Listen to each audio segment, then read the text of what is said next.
वचन को क्या सुना है, सुनने को तैयार रहे कान हमारे सर्वदा, तेरी वाणी की तरह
आइए हम आज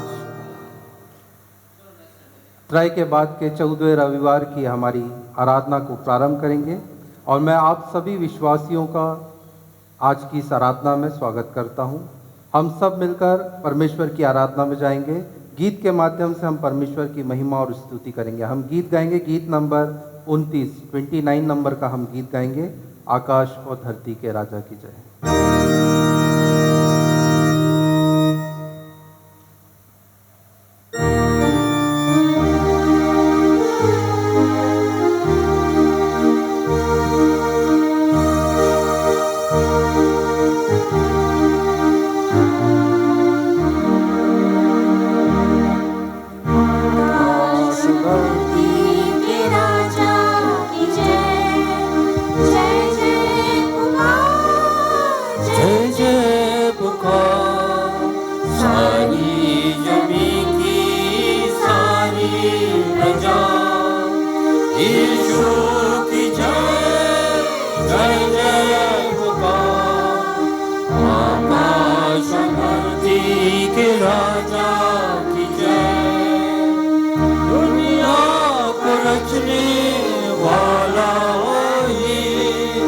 भक्तों के दिल का उजाला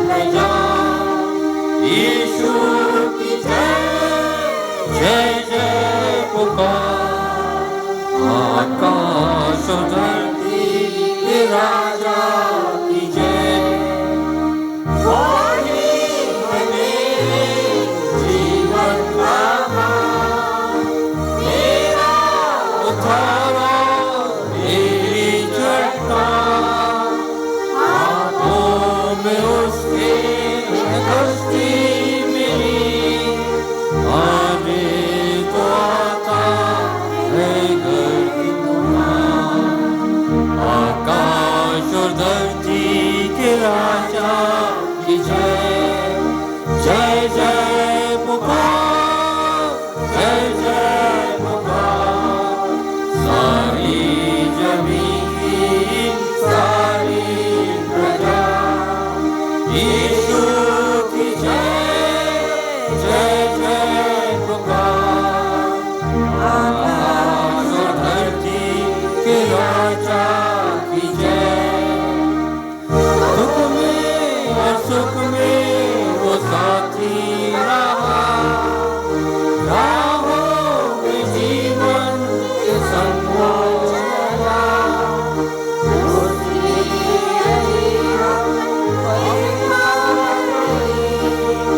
जीवन मिला तो उसी में मिला आकाश और धरती के राजा की जय जय जय पुकार जय जय पुकार सारी जमीन की सारी प्रजा यीशु की जय जय जय पुकार आकाश और धरती के राजा की जय परमेश्वर पिता और पुत्र और पवित्र आत्मा के नाम से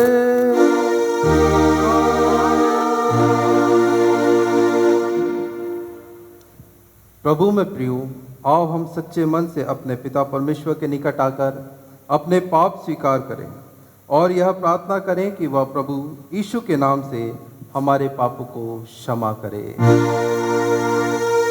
हमारी सहायता प्रभु के नाम में है।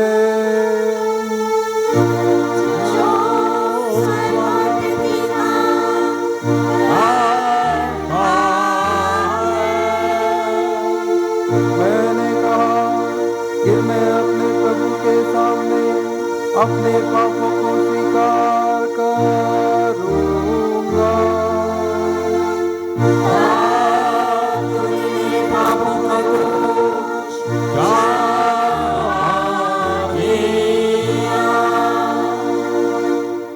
हे शक्तिमान परमेश्वर हमारे कर्ता और त्राता हम अधम पापी तेरे सामने मान लेते हैं कि हम स्वभाव ही से पापमय और अशुद्ध हैं और कि हमने मनसा वाचा और कर्मणा से तेरे विरुद्ध पाप किया है। इसलिए हम तेरे अनुग्रह को खोजने और प्राप्त करने के लिए प्रभु यीशु मसीह के द्वारा तेरी अपार दया की शरण लेते हैं। हे अत्यंत दयालु पिता, तू जिसने अपने इकलौते पुत्र को हमारे पापों के कारण मृत्यु भोगने दिया, हम पर दया कर और उसी के कारण हमारे सब पापों को क्षमा कर तू अपने पवित्र आत्मा के द्वारा हमें अपना सच्चा आत्मिक ज्ञान दे कि हम तेरी इच्छा को पहचाने और तेरे वचन का ठीक आज्ञा पालन करें, जिससे तेरे अनुग्रह के द्वारा हम अनंत जीवन पाएं, हमारे प्रभु यीशु मसीह के द्वारा। आमीन। हमारी स्वीकृति पर मैं प्रभु की आज्ञा के अनुसार हमको जो सच्चे मन से पश्चाताप करते और उस पर विश्वास करते हैं, हमारे सब पापों की संपूर्ण क्षमा हमें परमेश्वर पिता और पुत्र और पवित्र आत्मा के नाम से मिलती है। आमीन। आज के दिन के लिए ठहराया हुआ इंट्रोइट का पाठ जो हमें मिलता है आराधना की पुस्तक में पृष्ठ क्रमांक 84 पर, आराधना की पुस्तक में पृष्ठ क्रमांक 84 पर त्रय के बाद का 14वां रविवार। हे परमेश्वर, हे हमारी ढाल, दृष्टि कर और अपने अभिषेक का मुख देख, क्योंकि तेरे आंगनों को में का एक दिन और कहीं के हजारों दिन से उत्तम है। हे सेनाओं के यहोवा, तेरे निवास कैसे प्रिय हैं। मेरा प्राण यहोवा की अभिलाषा करते करते मूर्छित हो चला। परमेश्वर पिता और पुत्र और पवित्र आत्मा की महिमा हो।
हे प्रभु, हम तुझसे प्रार्थना करते हैं, अपनी अनंत दया से अपनी कलीसिया को संभाल ले रख, और इसलिए कि मनुष्य अपनी दुर्बलता के कारण गिरने से नहीं बच सकता, अपनी सहायता से सदा हमें सब हानिकारक बातों से बचा और उन सब बातों की ओर ले चल जो हमारे प्राण के लिए लाभदायक है। यीशु मसीह तेरे पुत्र हमारे प्रभु के द्वारा, जो तेरे और पवित्र आत्मा के साथ सदा एक परमेश्वर युगान युग जीता और राज्य करता है। आमीन।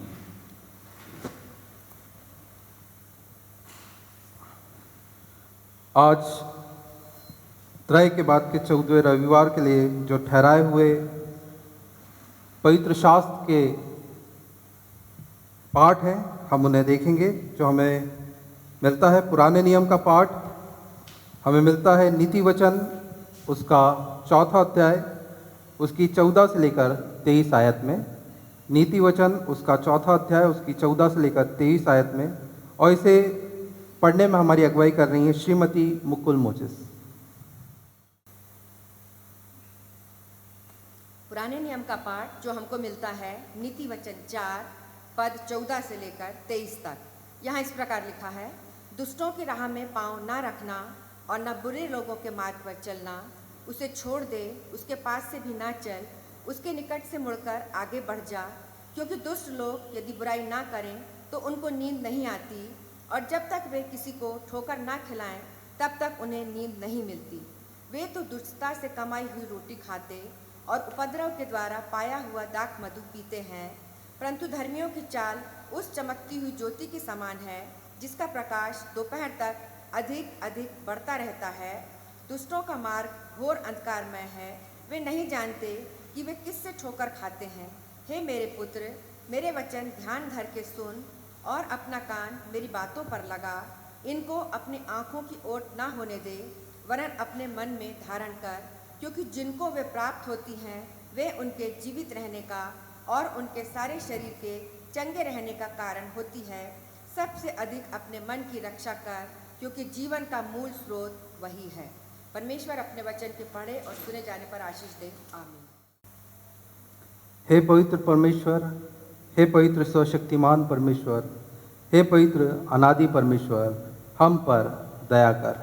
इसी के साथ हम आज के दिन के लिए ठहराए हुए पत्री के पाठ को भी देख लेंगे, जो हमें मिलता है पौलुस प्रेरित की पत्री गलातियों के नाम, उसका 5वां अध्याय उसकी 16 से लेकर 24 आयत में। गलातियों की पत्री उसका 5वां अध्याय उसकी 16 से लेकर 24 आयत में, और इसे पढ़ने में हमारी अगुवाई कर रही है श्रीमती रत्ना लाल। पत्री का पाठ जो हमें मिलता है गलतियों उसके 5वां अध्याय 16वें पद से 24वें पद तक। यहाँ पर इस प्रकार से लिखा हुआ है, पर मैं कहता हूँ आत्मा के अनुसार चलो, तो तुम शरीर की लालसा किसी रीति से पूरी ना करोगे, क्योंकि शरीर आत्मा के विरोध में और आत्मा शरीर के विरोध में लालसा करता है, और ये एक दूसरे के विरोधी हैं, इसलिए कि जो तुम करना चाहते हो वह ना करने पाओ। और यदि तुम आत्मा के चलाए चलते हो तो व्यवस्था के अधीन न रहे। शरीर के काम तो प्रकट हैं, अर्थात व्यभिचार, गंदे काम, लुचपन, मूर्ति पूजा, टोना, बैर, झगड़ा, ईर्ष्या, क्रोध, विरोध, फूट, विधर्म, डाह और मतवालपन, लीला क्रीड़ा और इनके जैसे और काम हैं। इनके विषय में मैं तुमसे पहले से कह देता हूँ, जैसा पहले कह भी चुका हूँ, कि ऐसे ऐसे काम करने वाले परमेश्वर के राज्य के वारिस न होंगे। पर आत्मा का फल प्रेम, आनंद, शांति, धीरज, कृपा, भलाई, विश्वास, नम्रता और संयम हैं। ऐसे ऐसे कामों के विरोध में कोई भी व्यवस्था नहीं। और जो मसीह यीशु के हैं, उन्होंने शरीर को उसकी लालसाओं और अभिलाषाओं समेत क्रूस पर चढ़ा दिया है। यहाँ पर पत्री का पाठ समाप्त होता है। परमेश्वर अपने वचन पर आशीष दे। आमीन। Hallelujah, hallelujah, hallelujah. आइए हम अपनी आराधना के क्रम में लगे हुए दूसरे नंबर के गीत को गाएंगे, गीत नंबर 444। हम सब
हम सब आदरपूर्वक भाव से अपने सरों को उठाकर अपने जगह पे खड़े होकर प्रभु के सुसमाचार को सुनेंगे जो हमें मिलता है लूका रचित सुसमाचार, उसका 17वां अध्याय और उसकी 11 से लेकर 19 आयत में।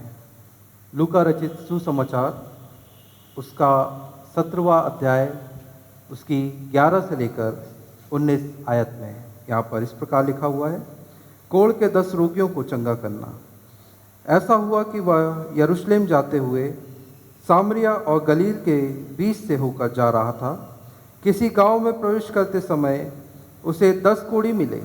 उन्होंने दूर खड़े होकर ऊंचे शब्द से कहा, हे यीशु, हे स्वामी, हम पर दया कर। उसने उन्हें देखकर कहा, जाओ अपने आप को याजक को दिखाओ। और जाते ही जाते वे शुद्ध हो गए। तब उनमें से एक यह देखकर कि मैं चंगा हो गया हूँ, ऊंचे शब्द से परमेश्वर की बड़ाई करता हुआ लौटा और यीशु के पांव पर मुंह के बल गिरकर उसका धन्यवाद करने लगा, और वह सामरी था। इस पर यीशु ने कहा, क्या 10 शुद्ध ना हुए? तो फिर वे 9 कहाँ गए? कहाँ हैं? क्या इस परदेसी को छोड़ कोई और ना निकला जो परमेश्वर की बड़ाई करता? तब उसने उनसे कहा, उठकर चला जा, तेरे विश्वास ने तुझे चंगा किया है। ये प्रभु यीशु क्रिस्त का सुसमाचार है। परमेश्वर के वचन को पढ़े और सुने जाने पे प्रभु हम सब को आशीषित करें। हम सब अपने विश्वास वचन को अंगीकार करेंगे प्रेरितों के विश्वास वचन के अनुसार। हम विश्वास करते हैं परमेश्वर सर्वशक्तिमान पिता पर, जो स्वर्ग और पृथ्वी का करता है। हम विश्वास करते हैं यीशु मसीह पर, जो उसका इकलौता पुत्र और हमारा प्रभु है।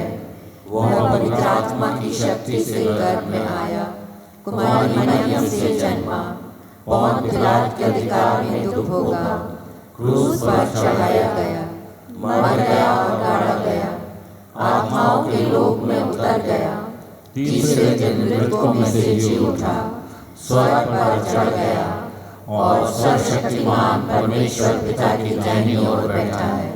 वहां से वह जीवितों और मृतकों का न्याय करने आएगा।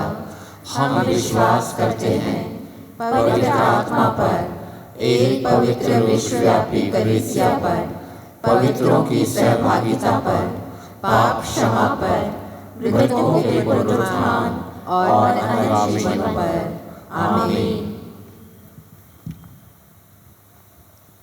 अभी समय होगा, हम क्रम में लगे हुए 30 नंबर के गीत को गाएंगे, गीत नंबर 573 को, और उसके बाद हम परमेश्वर के वचन में परमेश्वर के कलाम पर मनन करने पाएंगे।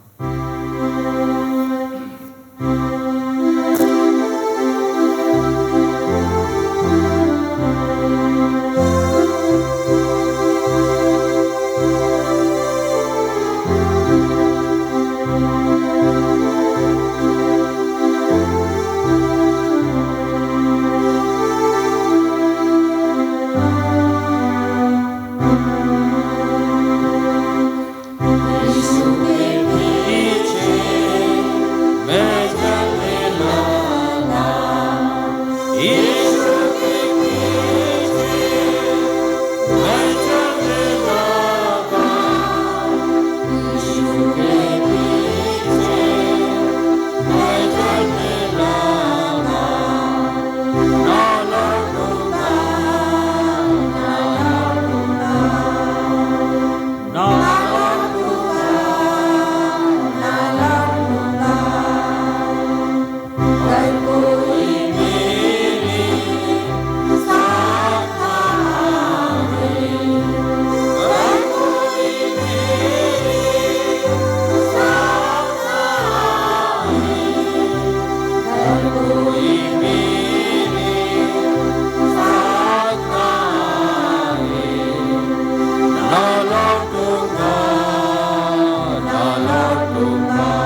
संसार को छोड़कर सभी को लेकर ना लौटूंगा, ना लौटूंगा, ना लौटूंगा, ना लौटूंगा।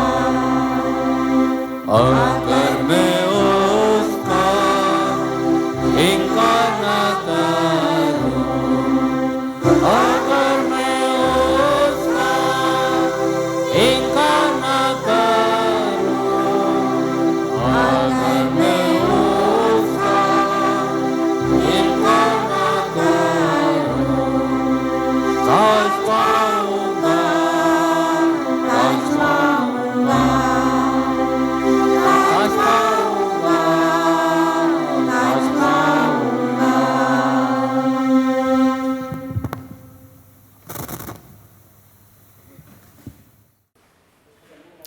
परमेश्वर पिता, पुत्र और पवित्र आत्मा की ओर से अनुग्रह, शांति और प्रेम बहुत आयत से हम सबों के साथ बना रहे।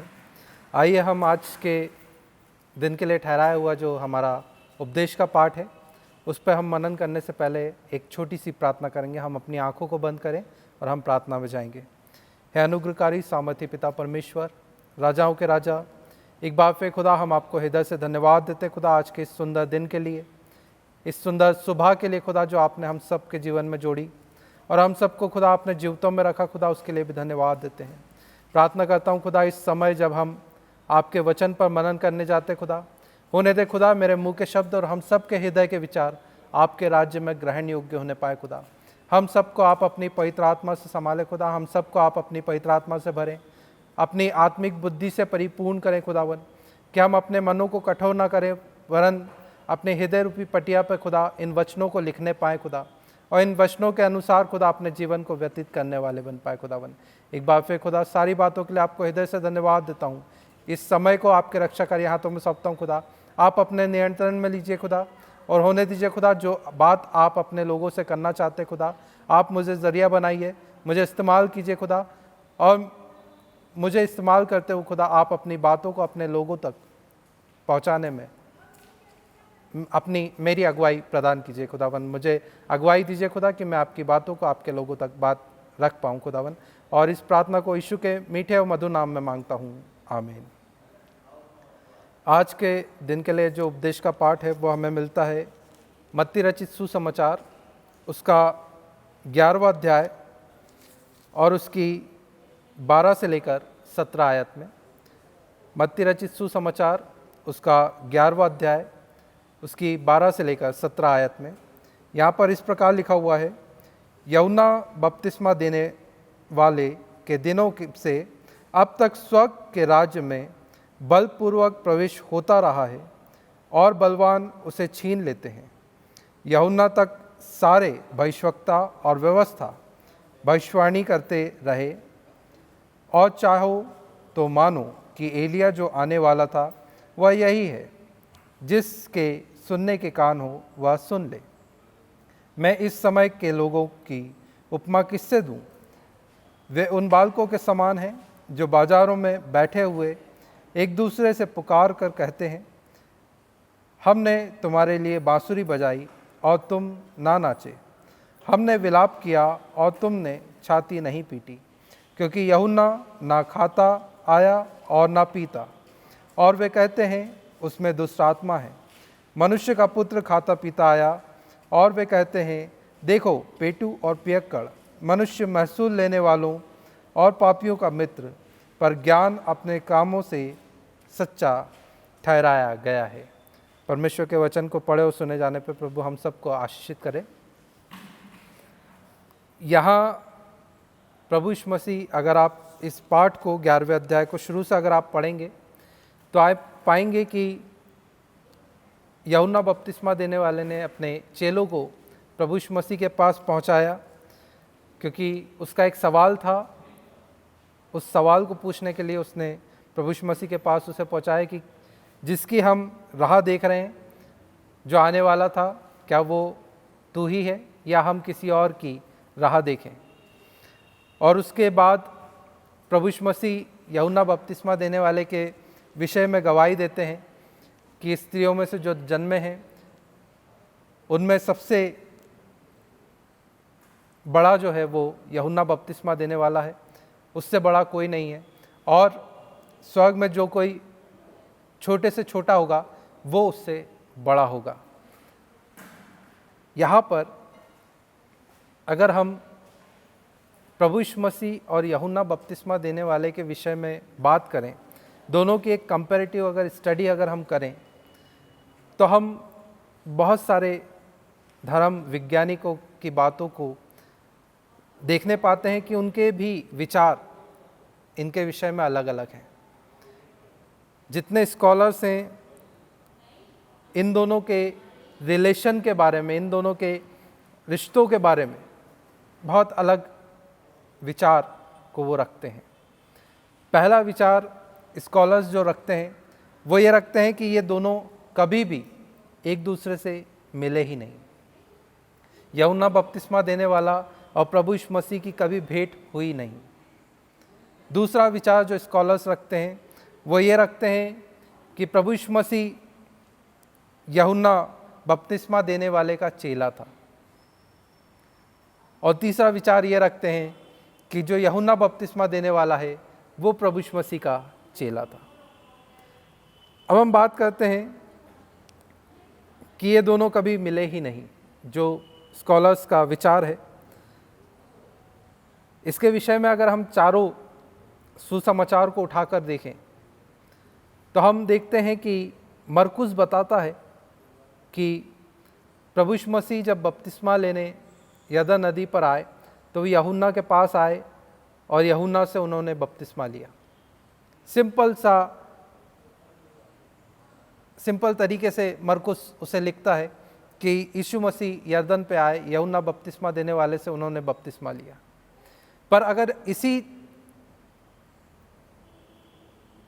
को आप मत्ती में पढ़ेंगे तो आप पाएंगे, मरकुस उसका पहला अध्याय उसकी 4 से 11 आयत को आप पढ़ेंगे तो आप वहाँ पे ये पाएंगे कि यूहन्ना के पास यीशु आए और उनसे बपतिस्मा लिया।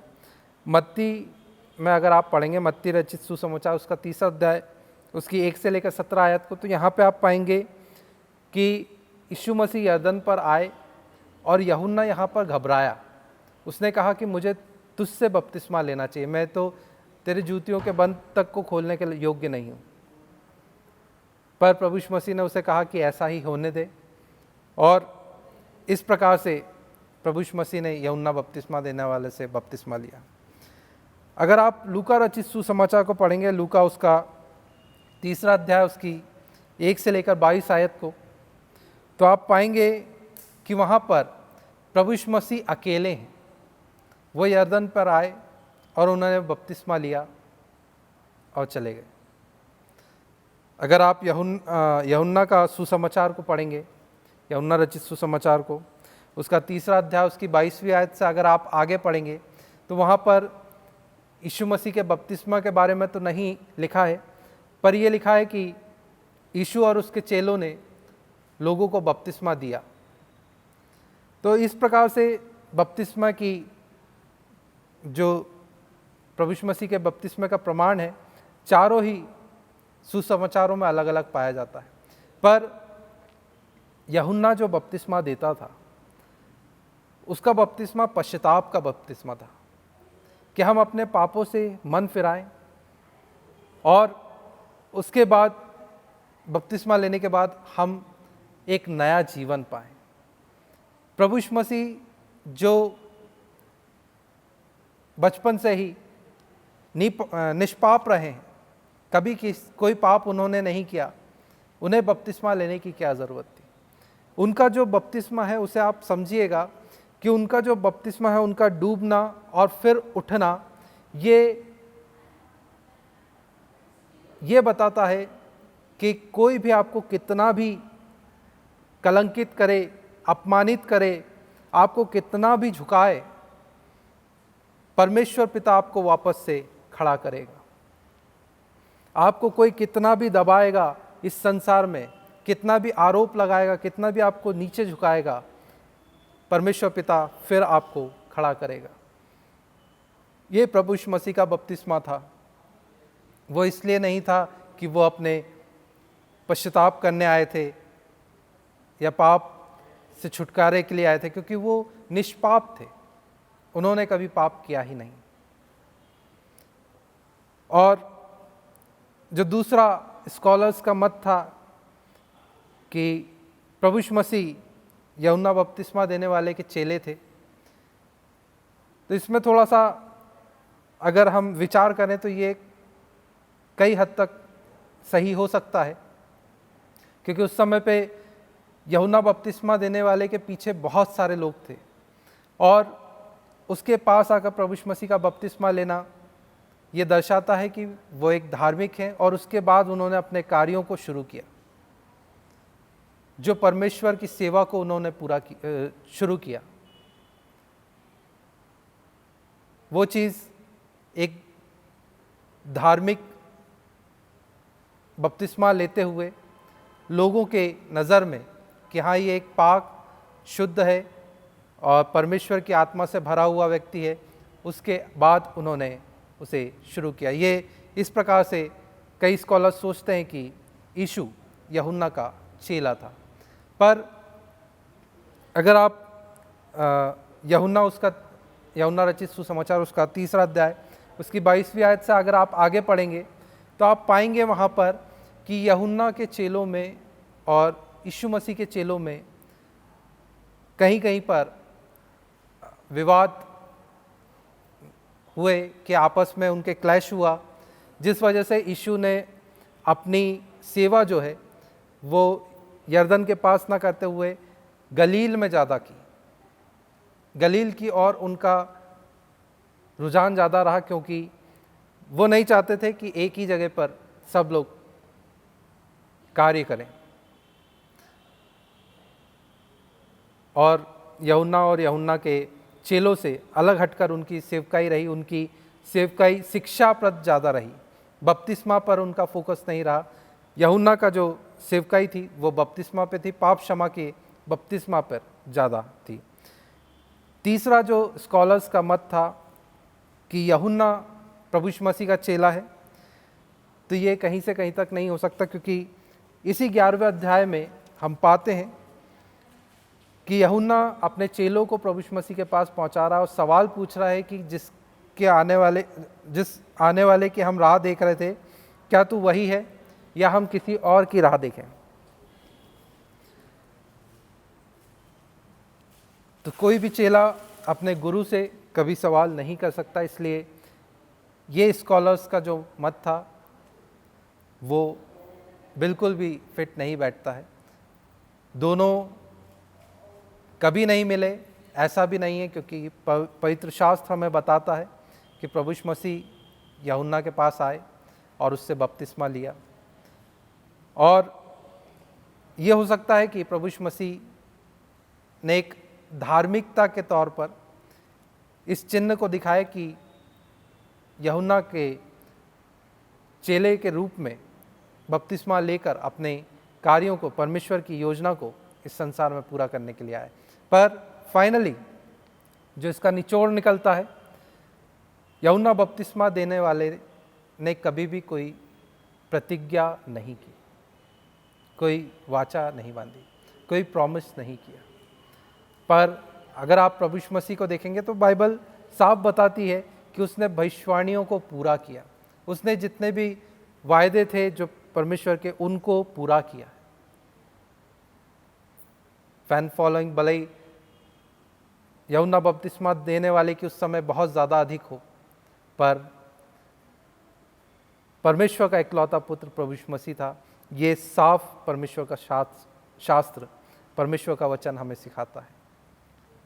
और यहाँ जो आज का उपदेश का पाठ है, इसके 12वीं आयत को अगर हम पढ़ें, यूहन्ना बपतिस्मा देने वाले के दिनों से अब तक स्वर्ग के राज में बलपूर्वक प्रवेश होता रहा है और बलवान उसे छीन लेते हैं।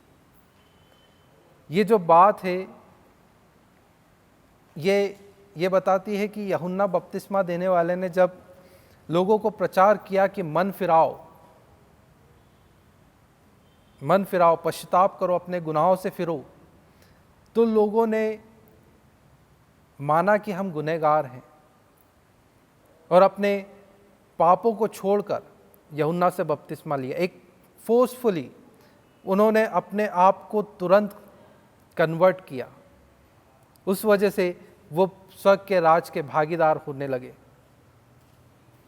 कई लोग जो पीड़ाएं सहते हैं प्रभु यीशु मसीह के नाम से, जब उन लोगों ने प्रभु यीशु मसीह को फॉलो किया, उनकी वजह से सताए गए, उससे कई लोग परमेश्वर के राज में बलपूर्वक प्रवेश करने लगे। और इसके बाद अगर आप 16वीं आयत से 19वीं आयत को देखेंगे तो ये आज की पीढ़ी की बात यहाँ पर लिखी हुई है कि आज की पीढ़ी के लोग ऐसे हैं कि उनके लिए बांसुरी बजाई गई तो वो नहीं नाचे, उन्होंने विलाप किया तो उन्होंने छाती नहीं पीटी। उल्टा वो यूहन्ना को कहते थे कि यूहन्ना बपतिस्मा देने वाला दुष्ट आत्मा से ग्रसित है, और प्रभु यीशु मसीह को कहते थे कि ये पियक्कड़ और खाऊ है। ये किसी भी बात में स्थिर नहीं, ये आज की पीढ़ी है। और यूहन्ना बपतिस्मा देने वाले तक या भविष्यवक्ताओं के समय में, प्रभु यीशु मसीह के समय में, यहाँ पर लोग बाग जानते थे कि हम गुनहगार हैं, हमने गुनाह किया। उनने तुरंत बपतिस्मा लिया, फोर्सफुली परमेश्वर के राज्य में प्रवेश किया, बलपूर्वक तरीके से प्रवेश किया। जिन्होंने प्रभु यीशु मसीह के नाम से कोड़े खाए, जिन्होंने उसके नाम से दुख सहा, पीड़ाएं सही, उन्होंने बलपूर्वक प्रवेश किया। पर आज की पीढ़ी के बारे में प्रभु यीशु मसीह हमें बता रहे हैं, आज हमारी कंडीशन ऐसी ही है। कुछ लोग प्रभु के कार्यों को करते हैं और उसके लिए भी लोग बाग कहते हैं कि ये सही नहीं है। कुछ लोग शांत हैं, नहीं करते हैं, उसके लिए भी लोग बाग कहते हैं कि ये कुछ नहीं कर रहा है। कोरोना महामारी में जिन पास्टरों ने लोगों के घर घर विजिट किया, उनके लिए लोगों ने कहा कि इनमें समझ और बुद्धि नहीं है कि ऐसी विषम महामारी में भी ये लोगों के घर घर जाके प्रचार प्रसार कर रहे हैं। और जिन्होंने कोई काम नहीं किया, जिन्होंने विजिट नहीं किया, उनके लिए ये आरोप लगाया गया कि ये अपनी भेड़ों की सुधि लेने नहीं आते। आज प्रियो, आज हमारी जो पीढ़ी है आज ऐसी ही है कि यूहन्ना भी आएगा तो हम उसे यही कहेंगे कि उसमें दुष्ट आत्मा है, क्योंकि ना वो खाता है ना वो पीता है। वो निमंत्रण देने पर भी किसी के घर नहीं जाता। और प्रभु यीशु मसीह भी आएंगे तो उसको हम कहेंगे कि ये तो पियक्कड़ और खाऊ है, हर जगह पार्टियां करते हैं, पापियों के साथ बैठकर खाना खाते हैं, महसूल लेने वाले पापी लोग तो इनके मित्र हैं। तो प्रियो, आज की जो हमारी पीढ़ी है, हमारे विचार जो है उनकी वजह से आज हम प्रवेश करेंगे स्वर्ग के राज्य में, क्योंकि हम कहीं पे भी संतुष्ट नहीं हैं, किसी भी बात में आज हम संतुष्ट नहीं हैं। आज हमारे जो फैसले हैं वो हम खुद नहीं जानते कि हम क्या करना चाहते हैं। अगर कोई प्रभु का कार्य कर रहा है तो हम उस पर भी दोष लगाते हैं, और कोई नहीं कर रहा है तो उस पर भी हम दोष लगाते हैं। हम खुद फैसले नहीं कर पा रहे हैं कि हमें क्या करना है।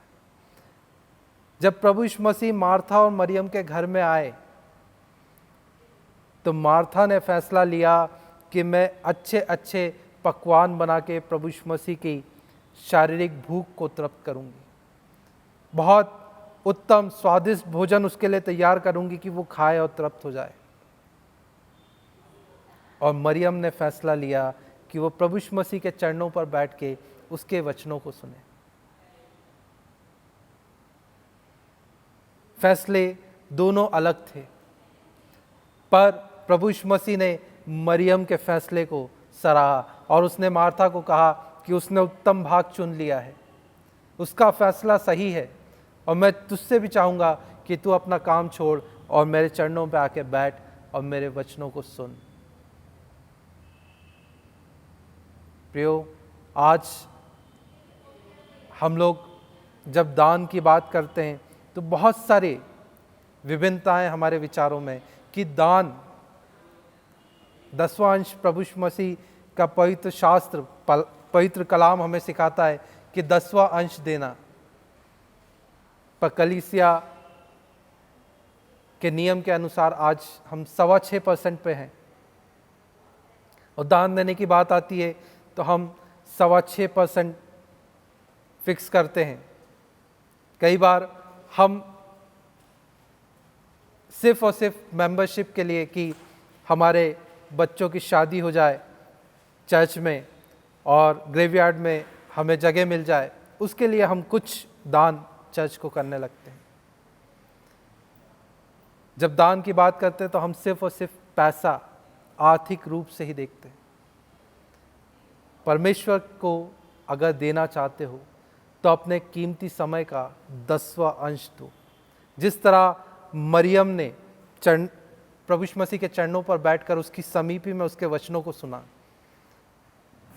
आज समय है प्रियो कि हम अगर दान देना है तो समय का दान दें। आज हम कितना समय प्रभु यीशु मसीह के करीबी में बिताते हैं? क्या हम अपने 24 घंटे का 10वां अंश प्रभु यीशु मसीह के समीपी में बिताते हैं?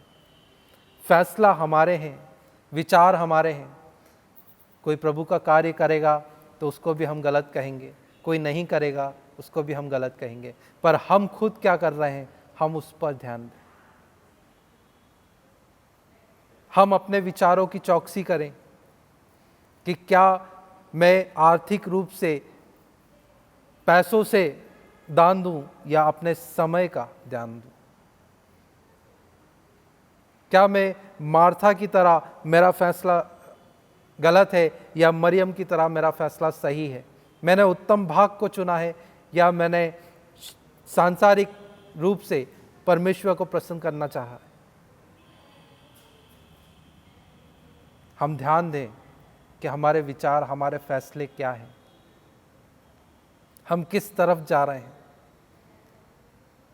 जब अब्राहम से प्रभु यीशु मसीह ने कहा कि तू इसहाक को भेंट चढ़ा दे, तो अब्राहम सारा के पास पूछने नहीं गया था कि सारा, परमेश्वर ने इसहाक को मांग लिया है और इसे बलिदान चढ़ाना है। वो किसी याजक के पास नहीं गया या किसी से सलाह नहीं ली कि परमेश्वर ने मुझे जो कार्य दिया है, जो मेरे मन में विचार डाला है, ऐसा करना है, मैं इसे करूं या ना करूं। आज जब हम धार्मिक कार्य करते हैं तो क्यों हम लोगों से राय लेते हैं? जब परमेश्वर ने उस विचार को आपके मन में डाला है कि आप उसके लिए करें, तो आप क्यों लोगों से विचार विमर्श करते हैं कि मुझे ऐसा करना चाहिए या नहीं करना चाहिए? क्यों हम लोगों को इकट्ठा करते हैं? क्या हम लोगों के अनुसार काम करेंगे या परमेश्वर की योजना के अनुसार हम काम करेंगे? जो परमेश्वर चाहता है, परमेश्वर ने जो मेरे मन में विचार दिया, क्या मुझे उसे करना चाहिए या नहीं करना चाहिए? इसके लिए मुझे किसी से पूछने की ज़रूरत है।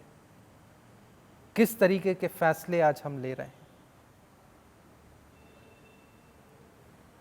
ये प्रियो आज हमारी विचारधारा है कि हम, अगर हमें परमेश्वर ने कुछ कहा है कि हम उसके लिए करें, तो हम 10 लोगों से पहले सलाह लेते हैं, उनसे मशवरा लेते हैं कि परमेश्वर ने ऐसी ऐसी बात मेरे मन में डाली है, क्या मुझे ये करना चाहिए या नहीं करना चाहिए?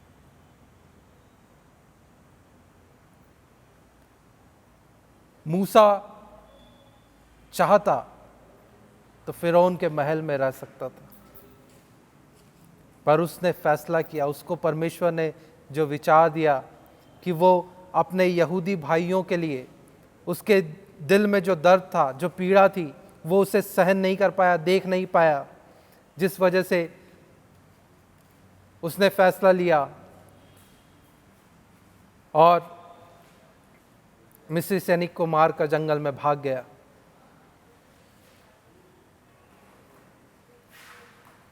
अगर वो चाहता, अगर वो संसार को चुनता, तो वो फिरौन के महल में रहता, पर उसका फैसला, उसके एक फैसले की वजह से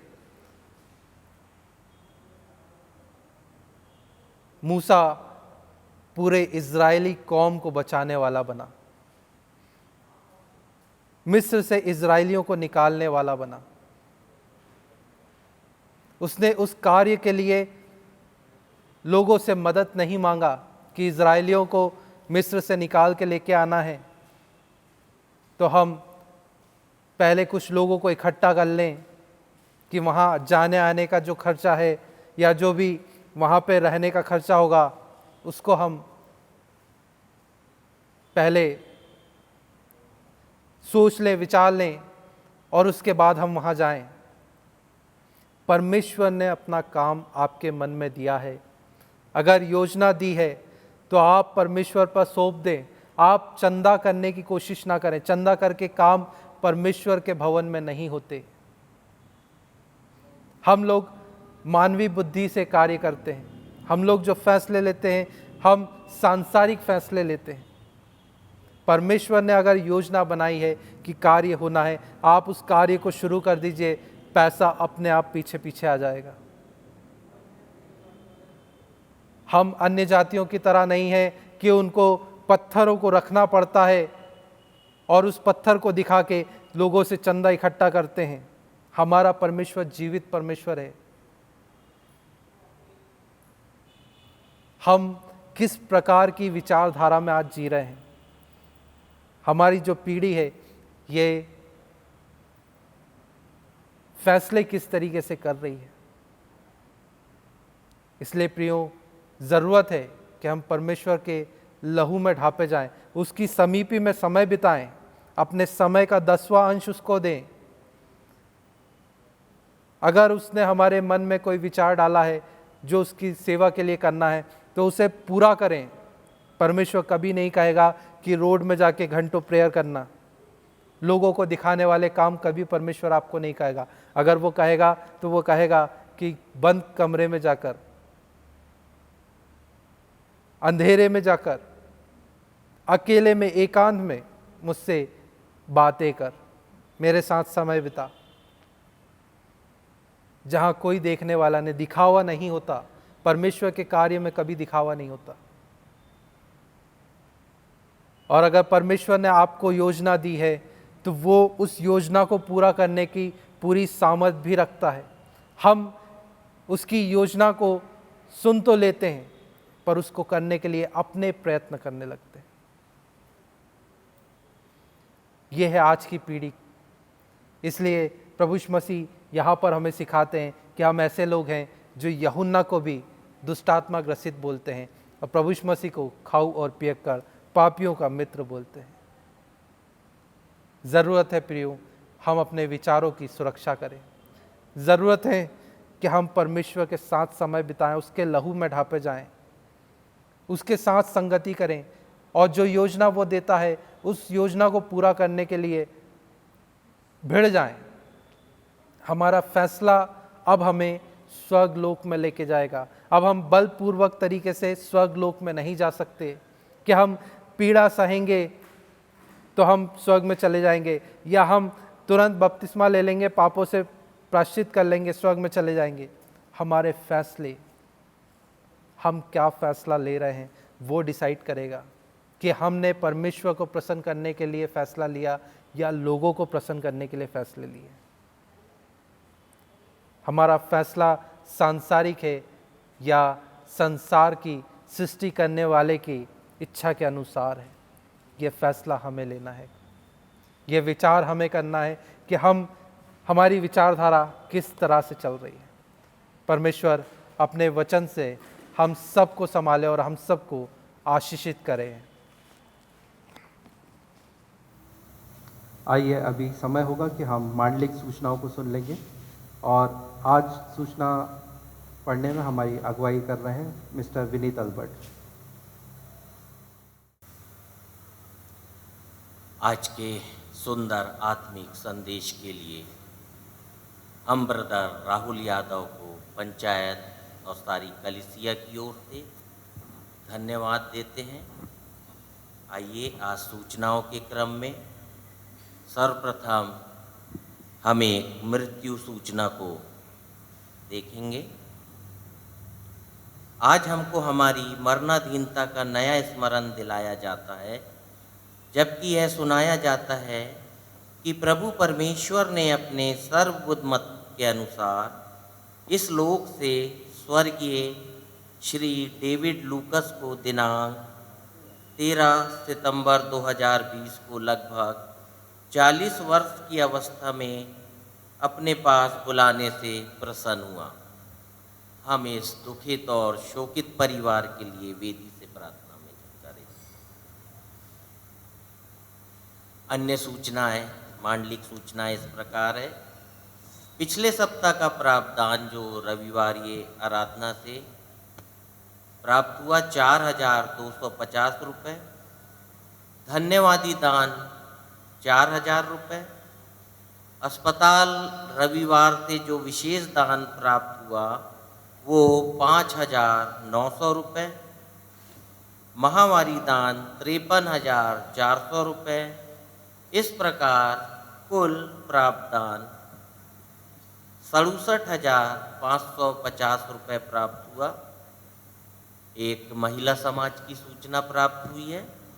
बाहरी क्षेत्र की महिला सभा श्रीमती सारा जॉन के निवास स्थान जो गुरैया में है, दिनांक 23/9/2020 को संध्या 5 बजे होने पाएगी। आज के प्राप्त धन्यवादी दान इस प्रकार है। श्री संतोष तिमोथी द्वारा 1,000 रुपये, शैलिशा तिमोथी द्वारा 500 रुपये, शैफाली शैलेंद्र रॉबर्ट द्वारा 500 रुपये, निकिता नायडू द्वारा 2,000 रुपये, शारोन करमरकर जिनका जन्मदिन था, उन्होंने अपने जन्मदिन के अवसर पर 200 रुपये की धन्यवादी भेंट प्रभु की महिमा के लिए दिया है। यीशु दरबार सनीचरा बाजार में जो प्रार्थना सभा होती है उससे 390 रुपये का दान प्राप्त हुआ। एक और दान है मोरिना अल्बर्ट द्वारा अपनी माता स्वर्गीय आशा अल्बर्ट की स्मृति में 500 रुपये की भेंट परमेश्वर की महिमा के लिए अर्पित की है। परमेश्वर सभी दानदाताओं को बहुतायत की आशीष दे। आमीन। मृतक परिवार की ओर से एक शोक पत्र प्राप्त हुआ है। डेविड लूकस, पिता स्वर्गीय रविंद्र लूकस, माता स्वर्गीय श्रीमती मंजू लता लूकस, इनका ब्रेन हेमरेज के कारण लगभग 41 वर्ष की आयु में दिनांक 13 सितंबर को प्रभु ने अपने पास बुलाने से प्रसन्न हुआ। ऐसे इस परिवार में जब इस दुख की घड़ी में पास्टर इंचार्ज, पंचायत एवं कलीसिया के प्रत्येक सदस्य जिन्होंने किसी न किसी रूप में इस दुखी और शोकित परिवार के साथ इनके दुखों में सहभागी हुए एवं किसी न किसी रूप में इनकी जो सहायता की है, लूकस परिवार आप सभी को बहुत बहुत धन्यवाद देता है और प्रार्थना है कि हमारे इस दुखित और शोकित परिवार को अपनी दैनिक प्रार्थनाओं में निरंतर याद रखें। धन्यवाद। आइए हम वापस अपनी आराधना में जाएंगे और हम औपट्टी गाएंगे, टूटा हुआ मन परमेश्वर के योग्य बलिदान।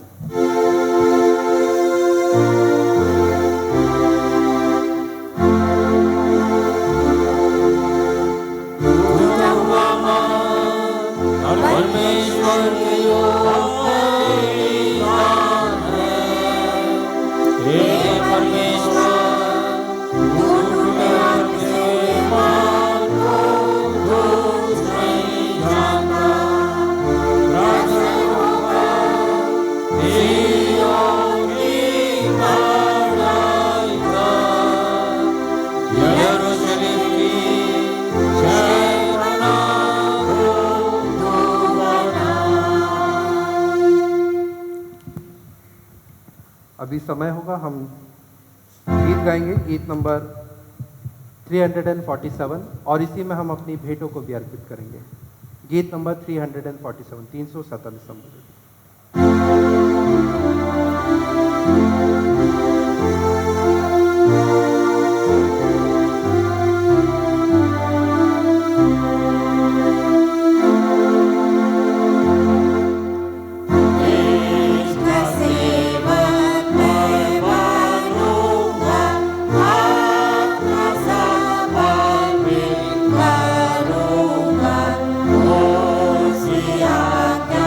Yeah.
उड़ान का गीत गा लेंगे 411।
आइए हम प्रार्थना करेंगे।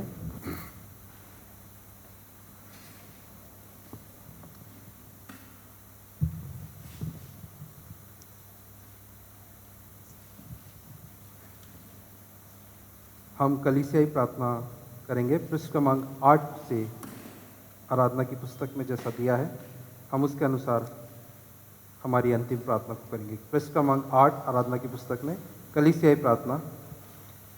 हे सनातन स्वशक्तिमान परमेश्वर, तू जो सब जाति गणों द्वारा आराधनीय है, हम हृदय से नम्रतापूर्वक तेरे सब अगणित आत्मिक आशीषों के लिए तेरा धन्यवाद करते हैं जो तूने हमारे अयोग्य होते हुए भी हमको दी है।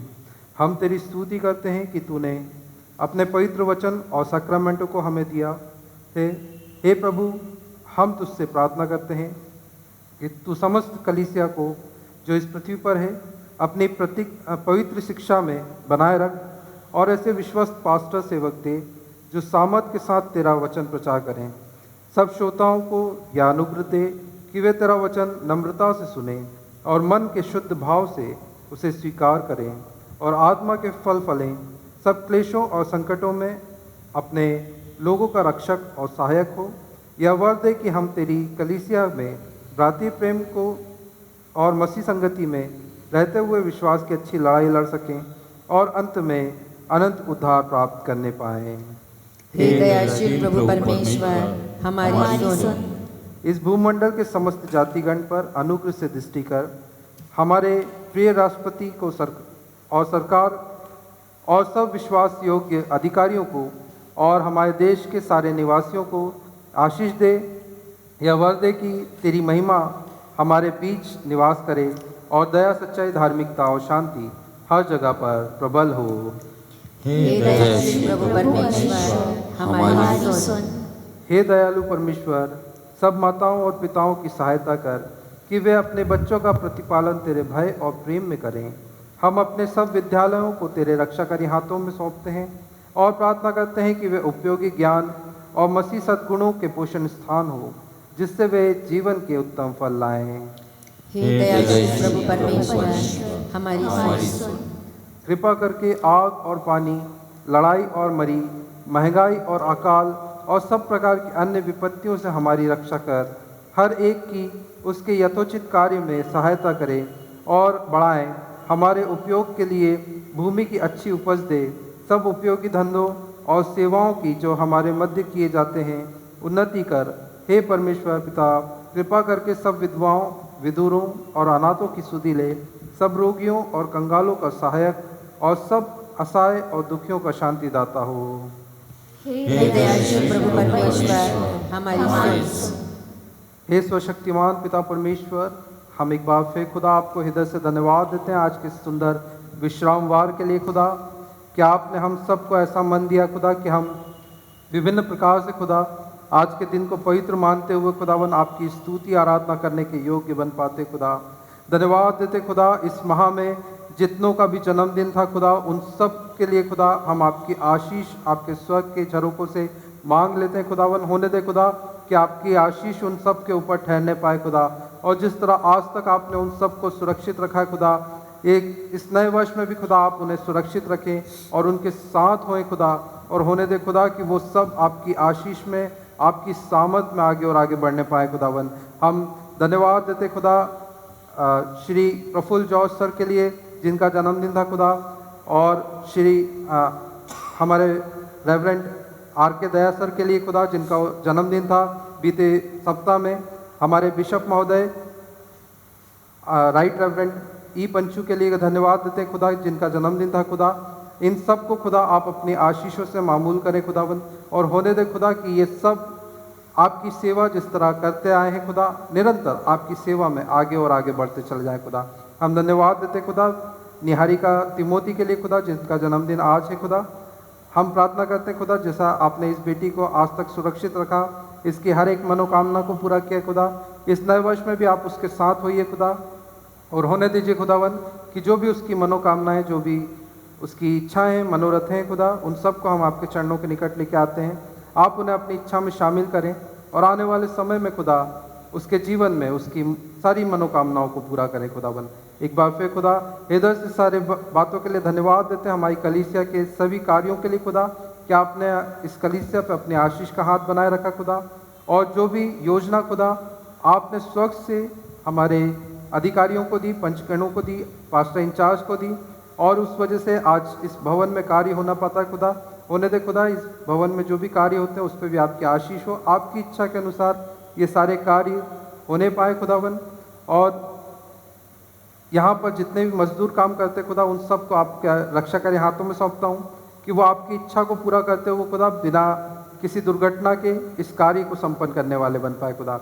हम प्रार्थना करते हैं खुदा भाई CB दयाल के लिए खुदा, जो बिस्तर पे हैं खुदा, जो शारीरिक दुर्बलता में पड़े हुए खुदावन। हम प्रार्थना करते हैं खुदा आप अपने लहू भरे हाथों को बढ़ाएं खुदावन, और उन्हें छुएं, उन्हें अपनी चंगाई प्रदान करें खुदा। यीशु के सामर्थ्य नाम में खुदा हम जानते हैं खुदा आप डॉक्टरों के डॉक्टर, वेदों के वेद हैं खुदावन। आपकी इच्छा के बिना एक पत्ता भी नहीं हिलता खुदा। आप उन्हें छुएं खुदा और अपनी पूर्ण चंगाई प्रदान करें खुदावन। उसी प्रकार खुदा हम धन्यवाद देते हैं खुदा हर्षित लिंकन के लिए खुदा, कि निरंतर जो हमने प्रार्थनाएं की खुदा, उनका उत्तर आपने हाँ और आमीन में हमें प्रदान किया खुदा। उन्हें चंगाई दी खुदावन, पर अभी भी जो कमियां हैं खुदा, उसके लिए भी हम प्रार्थना करते खुदा कि उन्हें पूर्ण रूप से आपकी चंगाई मिलने पाए खुदावन। हम प्रार्थना करते खुदा हमारे पास्टर रेवरेंड आर के दया के लिए खुदा, उनके पैरों का जो दर्द है खुदा, उनका जो सूजन है खुदा, उसके लिए भी हम प्रार्थना करते हैं खुदा कि आप उनसे हमेशा अपनी सेवाएं लेते आए हैं खुदा। होने दीजिए खुदा कि जो प्रॉब्लम उनकी शारीरिक दुर्बलता बनी हुई है खुदा, उसे आप छुएं और चंगाई प्रदान करें खुदावन, कि वो एक बार फिर हमारे बीच में आकर खुदा आपकी स्तुति आराधना खुदा हमारे साथ मिलकर करने वाले बन पाए खुदावन। हम स्मरण करते हैं खुदा इसी पर उस शोकित परिवार के लिए जिनने अपने प्रिय को बीते सप्ताह में खोया है खुदा। हम उस लूकस परिवार को याद करते खुदा, और उस परिवार के प्रत्येक सदस्यों पर खुदा आपकी शांति और आपकी सामर्थ को मांगते खुदावन। होने दीजिए खुदा कि इस विषम परिस्थिति में, इस घड़ी में खुदा, जब वो इस शोक से गुजरते हैं खुदा, वो आपके विश्वास की अच्छी लड़ाई लड़ने वाले बन पाए खुदा, और आपके ऊपर ही उनका विश्वास बना रहने पाए खुदा। कभी भी वो अपने विश्वास से डगमगाने वाले ना बने खुदावन। होने दे खुदा कि वो और अधिक आपके विश्वास में बढ़ते चले जाएं खुदा, आपकी सामर्थ में बढ़ते चले जाएं खुदा, और आने वाले समय में खुदा उनके जीवन में आप अपनी जीवित गवाही को दीजिए खुदावन, कि वो आपकी सुसमाचार, आपके जीवित सुसमाचार हैं खुदा, आपकी जीवित पत्री हैं खुदा। होने दे खुदा कि इस संसार के छोर छोर तक खुदा वो आपके नाम को एक गवाही के रूप में प्रचार प्रसार करने वाले बन पाए खुदावन। एक बार फिर खुदा हृदय से सारी बातों के लिए धन्यवाद देता हूँ खुदा, कि आपने हम सब विश्वासियों को अपने पंखों तले छुपा के रखा है खुदा, और इस महामारी में खुदा जो हमारे विश्वासी लोग अस्पताल में काम करते हैं खुदावन, जो सेवकाई देते हैं खुदा, विभिन्न प्रकार से इस कोरोना में की लड़ाई में खुदा उन्होंने अपनी सेवाएं दी खुदा, उनके लिए धन्यवाद देता हूँ खुदा कि आपने उन सब को अपने पंखों तले छुपा के रखा, अपने लहू की छाप से सुरक्षित रखा है खुदा, कि ये विषम परिस्थिति भी खुदा, यह विषम महामारी भी उन्हें छूने नहीं पाती खुदा, उसके लिए हम धन्यवाद देते हैं। और जो किसी कारणवश खुदा इस महामारी से संक्रमित हुए खुदा, उन्हें आपने चंगाई प्रदान की खुदा, उसके लिए भी धन्यवाद देते हैं। और प्रार्थना करते हैं खुदा, जो इस परिस्थिति में खुदा अपने परिवार से दूर रहकर अपनी सेवाएं दे रहे हैं खुदा, उनके साथ होइए खुदा। उनको हम जानते हैं खुदा कि वो बेघर नहीं है खुदावन, आप उनके सर्वे सर्वा, आप उनके माता पिता हैं खुदा, आप उनके साथ हैं, आप उनकी हिफाजत करते हैं, निगहबानी करते हैं खुदा। होने दे खुदा कि वो आपकी मौजूदगी को महसूस करने पाए खुदा, और अपने कार्य को अच्छी तरीके से आपकी सेवा में करने वाले बन पाए खुदा। हृदय से सारी बातों के लिए धन्यवाद देते हुए, सारा आदर, सारी महिमा, सारा जलाल आप जीवित परमेश्वर को देते हुए, आपके इकलौते पुत्र हमारे उद्धारकर्ता प्रभु यीशु मसीह के मीठे और मधुर नाम में इस प्रार्थना को मांग लेता हूँ, आमीन। आमीन। हम सब प्रभु की प्रार्थना करेंगे। हे हमारे पिता, तू जो स्वर्ग में है, तेरा नाम पवित्र माना जाए, तेरा राज आए, तेरी इच्छा जैसे स्वर्ग में पूरी होती है वैसे इस पृथ्वी पर भी पूरी हो। हमारे दिन भर की रोटी आज हमें दे, और जैसे हमने अपने अपराधियों को क्षमा किया वैसे ही हमारे अपराधों को क्षमा कर, और हमें परीक्षा में न ला परंतु बुराई से बचा, क्योंकि राज्य, पराक्रम और महिमा सदा तेरे हैं। आमीन।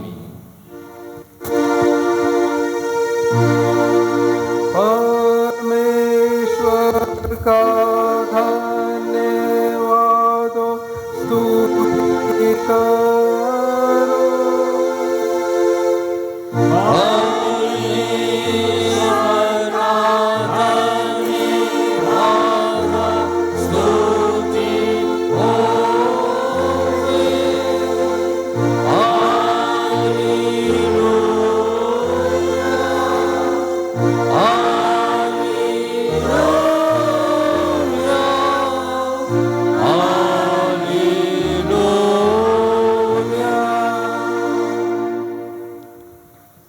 अपने हृदय परमेश्वर के सामने झुकाकर आशीष ग्रहण करें।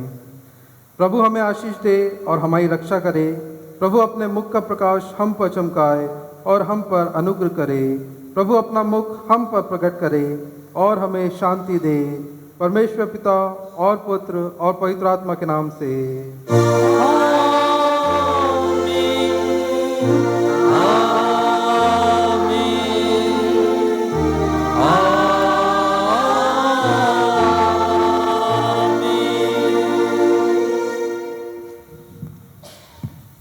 हम आराधना के क्रम में लगे हुए अंतिम गीत को गाएंगे, गीत नंबर 733, 733, और इससे हम अपनी आराधना को समाप्त करेंगे।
उसकी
आप सभी को जय मसीह की। यीशु सहाय।